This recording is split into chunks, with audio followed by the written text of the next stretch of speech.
last 4 games have all been away from home. We had a 2-0 win away at Haverhill, 4-2 loss at Newmarket, followed by 2 1-0 away wins against 4th and 1st in the table, Mulbarton and Mildenhall. Could you give us your thoughts on those performances, please? Yes, thanks, Joe. Yeah, I think the game against Haverhill, I thought we did a professional job that day. Obviously, that was interrupted with the injury to the lines person, which made that a little bit difficult because we had quite a lengthy restart. But I thought we did well that day. I thought we controlled large parts of the game, and we scored goals at crucial times. The Newmarket game was quite unbelievable, really. I thought first half was probably some of the best we've played. I thought we were completely dominant. Should have gone in maybe 3, 4, looking at the chances back on video. Only went in 2-1 up. Second half, we were very, very poor, and didn't do the things that we'd done so well in the first half.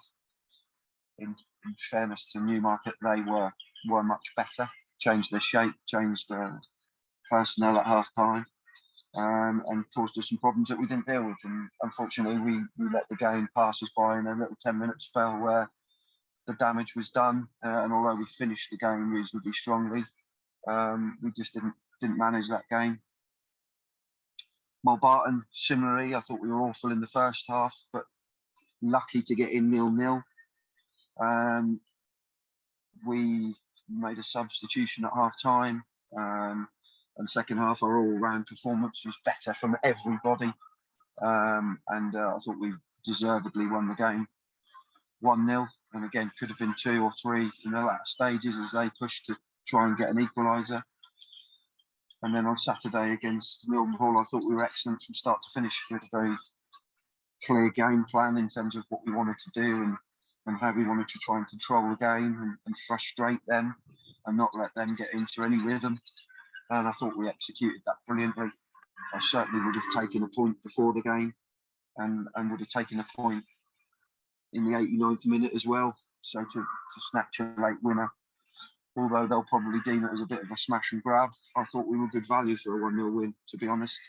And all the chances of note during the game were created by us. And actually, Ryan's only had one save on target to make all game. So considering that was against top of the league, I thought we played very, very well. Absolutely.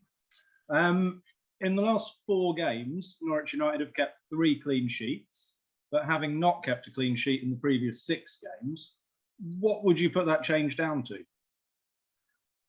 I think it's a little bit in terms of personnel and also a little bit in terms of shape. We've talked about a few things in terms of our transitions and being a little bit brighter on those. I think our shape that we've, not to say that we'll revert to this all the time, but I actually think when we revert to that against higher level opposition, like we've had to do that twice this week, I think it makes us a lot more compact. And of course, as you go through the course of the season with a group that's ever evolving, which our group has been, you learn things, and that's certainly something that I've learned during the course of the season. That actually, when we play with a recognised or designated holding midfielder, particularly against teams who are going to have a little bit more of the ball maybe than us, it's actually very effective and makes us a lot more compact. So I'd probably say it's down to that. And I just generally think our pressing has been really good, particularly in the last 2 games.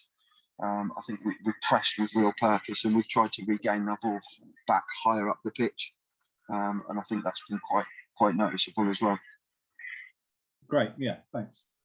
From a supporter's perspective, well, at least this supporter's perspective, it was disappointing that the league did not organise a League Cup this season. Do you share that disappointment? Do you look forward to the League Cup, or is it an unnecessary hassle, as a lot of managers at a higher level seem to find it? I think that comes down to circumstance. And of course, if successful teams play more games than everyone else. So if you do well in the FA Cup, the trophy, or the Vase, and you do well in your Senior Cup, then a League Cup can mean that you end up having sort of 60 plus games for the season. However, said that, doesn't stipulate the strength of the team that you need to put out in the competition.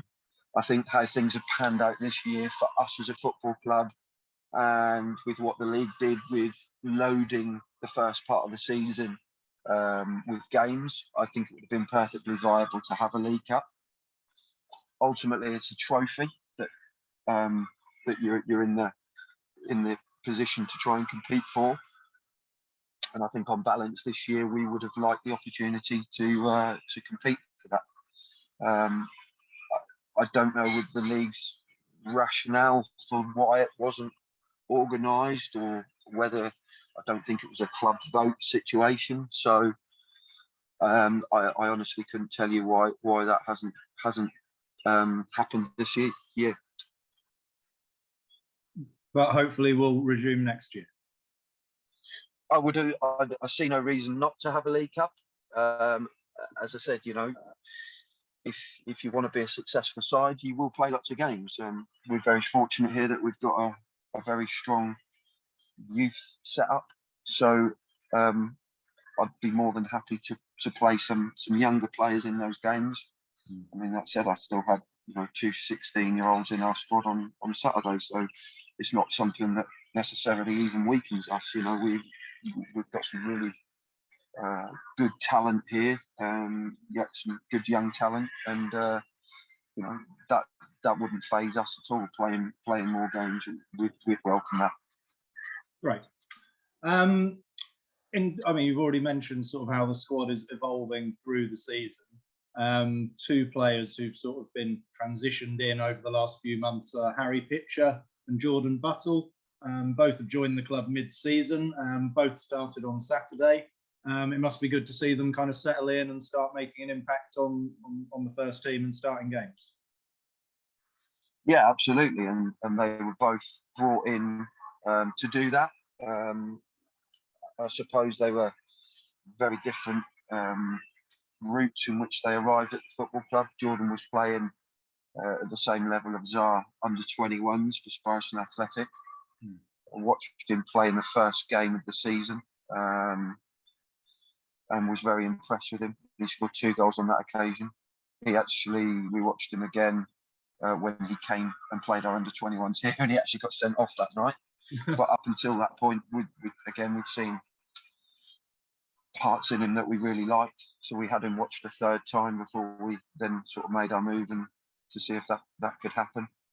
But he's got some real ability. He's quick, he's direct, left-footed, technically very, very good, and physically very athletic as well. And I think he certainly, in the limited time that he spent in the first team so far, I think we've probably unearthed one there, which is down to good recruitment, but also he's got to step up and want to do it. And from what we've seen so far, he's been very, very hungry. And I thought Saturday again, we're playing against top of the league, and I think at times he's made their right back look very, very silly. Harry's come sort of the other direction. He was off the back of a 1-year pro at Norwich. Had originally joined Eastaugh and then got injured in pre-season, and at that stage I don't think they'd committed to him in way of a contract. So he was sort of left in limbo really. He was injured and obviously didn't have a club. We got hold of him through Toby and also his connections to the football club, and he's one that we've been a little bit more patient with because we know he's not played a lot of football, but he's very versatile, technically very, very good. I love the way his energy, the way he presses the ball for us, can play in a number of different positions.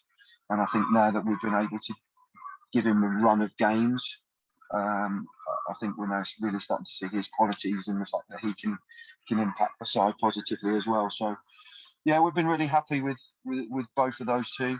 And you rightly say that, they're coming in during the course of a season, so it's never easy for players to transition in that, because they're not had the benefit of summer of pre-season work with us. So it's always a little bit of a risk, but they've both done really, really well, and I think that sets particularly that pair up for a big season next year.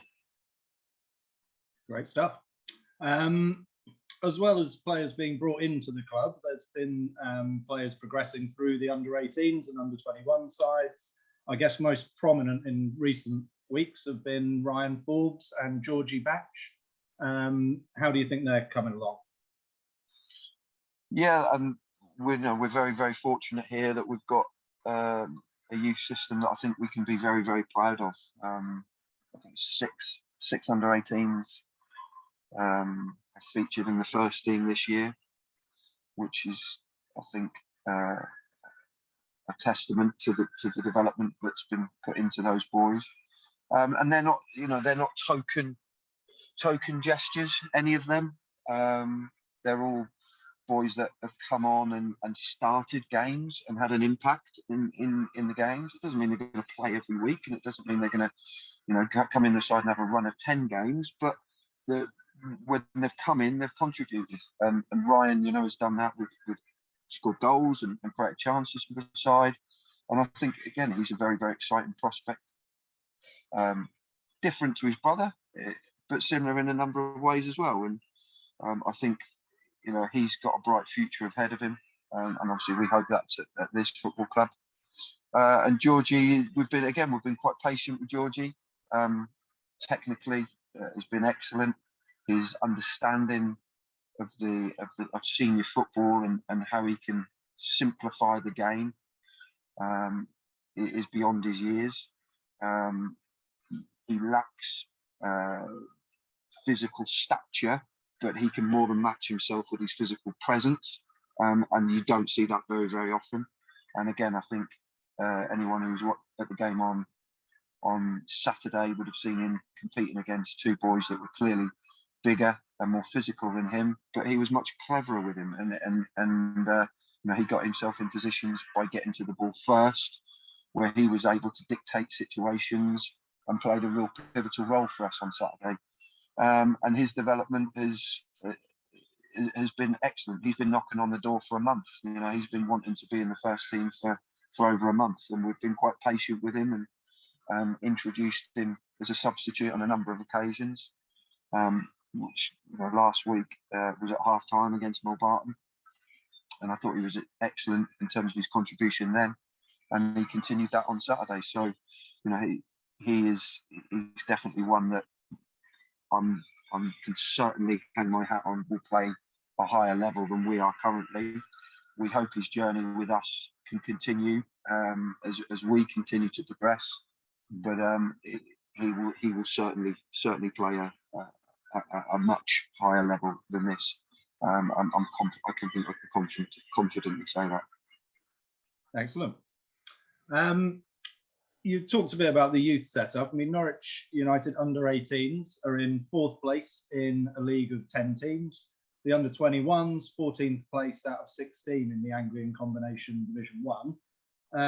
Obviously, the most important factor for these sides isn't necessarily league position, but are you pleased with how things are going for these sides so far this season?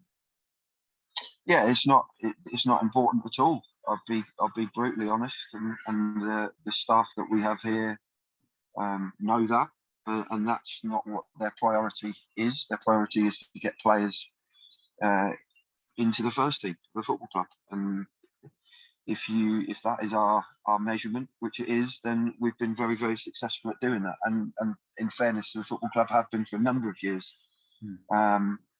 So the fact that the under-18s are 4th, well, we could be top of that league, because I could say, right, well, no, Ryan Forbes, Georgie Batch, Len Blythe, Tom Grand, Xander, Moody Stewart are going to play every single week in that side, which would mean that we would probably be top of that division. but it wouldn't be any good for them boys because they've outgrown even though they are under 18 players, they've outgrown under 18 football. And our view is that we are looking at the next generation of under 16s and certainly, you know, Casey Walker, who's our recruitment officer here, his remit is to recruit under 15s all the way through to under 21s. And his remit is to go out and get the best talent that we can get. And we're doing that now. We're already blooding under 16s into our under 18s with a view to them being first years for next season. And they've been coming in and training for over a month. So we've always got one eye on that. The 21s is difficult because you're managing a group that is always going to be a transient group. You know, we're always going to have first team players drop into that group, and we are restricted quite heavily in the amount of players that we can actually put into that group by restrictions set by the league. So we've had various scenarios where we could have put out stronger teams and haven't been able to do that because we've reached the limit of players that we've been permitted to field, which is, I understand why that rule is there, of course, but that doesn't always benefit us in terms of giving boys games of football at the level that they need to be playing at. And likewise, you know, we've probably had 4 or 5 boys that would play under 21 football that at various times have been in our squad. And, you know, we hold obviously 5 substitutes. So that's 2 players every week that don't get a game, which we try to manage that. And the league that our 21s play in only allows 3 substitutes. So it's not, we can't even take extra under 18s as a bit of a buffer to doing that, to give a little bit more exposure to senior football to those boys. So my overriding thought is our priority at the moment is to make sure that team stays in that division, which I'm pretty confident we'll have no issue with that, with the games that we've got left and the sides that we'll be able to field. But ultimately, as I come back to my first point, Joe, it's about getting players through the system and progressing them and giving them the challenge that they need at that time in their development. And I think as a football club and as a group of staff, we've done that very, very well. And I think the names that I've given you there are a testament to the club in terms of the those that have come through and will go on. You know, I've already spoke about Georgie there, but you know, there's 2, 3 others there that I think are destined for much higher level than this. So the future's bright in that regard. Great to hear.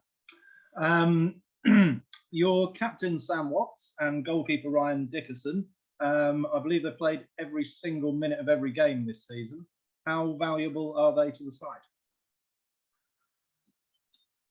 Well, Sam is obviously captain, and he's captain for a reason, because he leads the group, and he leads the group both in terms of how he is on the pitch, but also in terms of how he is off the pitch. And he's a complete role model in everything that he does, and he's integral. He's absolutely integral to what we want to do at this football club. I know he's been playing with an injury, but it's not even in question that if he declares himself fit to play, that he gets picked, because he's that important to us. Ryan has done well. Again, he's had a reoccurring knee problem that's had to be managed, and we just haven't had the luxury to take him out. So Ryan's a young goalkeeper that is learning on the job, and part of being a goalkeeper is dealing with that huge barometer of the highs and lows that position gives you, and you can be a hero one week and be at fault the following week that costs you points, and that's difficult for a young man, and we're working with Ryan all the time to make him resilient and to make him cope with the demands that we put on him. And I think he's done really, really well. I always look to him, when we have weeks like we did last week, with 2 clean sheets, because I know it means so much to him, and I know he takes a lot of personal pride in that, and he'll take a lot of encouragement and joy from that as well, and so he should do, because there's other weeks where he'll concede goals that won't be his fault, and he has to take that on the chin, and there'll be sometimes where he'll make a mistake, and he might beat himself up a little bit of that, but that's part of the roller coaster of being a goalkeeper, and that's part of his development as a young man. But in the main, we've been really, really pleased with him, and we've had that extra challenge of just managing that injury that he's had, which isn't a fixable injury, to be honest. It's one that we have to manage. I mean, he's been very mature in terms of his attitude towards that and how we've done that. Right. So I've got a couple more questions for you. Liam Jackson and Matt Daniels have both been unavailable for selection recently. Are they likely to return soon? And do you have any other injury concerns? Matt is a recurring hamstring problem, which is a tear. I think if we see him before the end of the season, we'd be delighted. I probably would think that we won't, just because by the time that we've gone through a rehab that Matt will need to go through because of the reoccurring situation that he has, it probably won't be worth risking him. So we'll sit down with Matt and discuss what the plan will be for him going into the summer and into pre-season. Liam was COVID, so Liam has missed last week with COVID, and he will be eligible for the under-21s this Saturday. Right. Okay. In terms of new injuries, no, there's nothing new. Nothing new to report. Good. So final question. Norwich United have now played 31 games, only 7 games left of the season. How pleased are you with how it's gone so far? And what are the club's targets and priorities for the remaining 7 games and looking into the summer and pre-season? I think it's been a transitional year for us. In terms of we've churned some senior players that we thought we could probably get through to the end of this year, and it hasn't been the case. So we've recruited during the season, and I think we've recruited well during the season. And actually, to maintain the position we have done in the league, I think has been a success. I think the 3 at the top of the division have been very, very good. Certainly pre-Christmas, all 3 of them, I think, set a hell of a standard.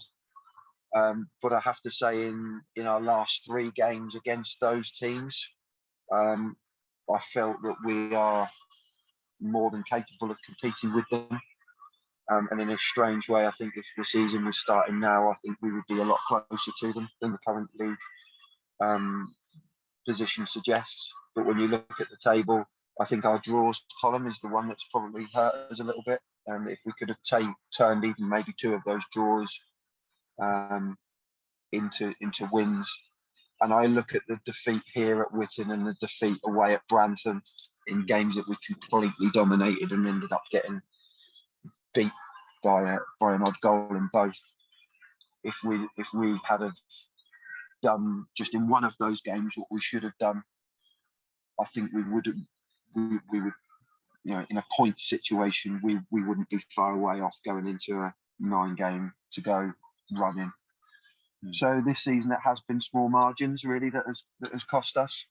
In terms of our aspirations, we want to finish as high as we can, Joe, and I suppose that's a bit of a stock answer, but we are in 4th place at the moment. Morbottom have got a game in hand on us. We know that. We can't control that. But I think realistically, it is probably 4th.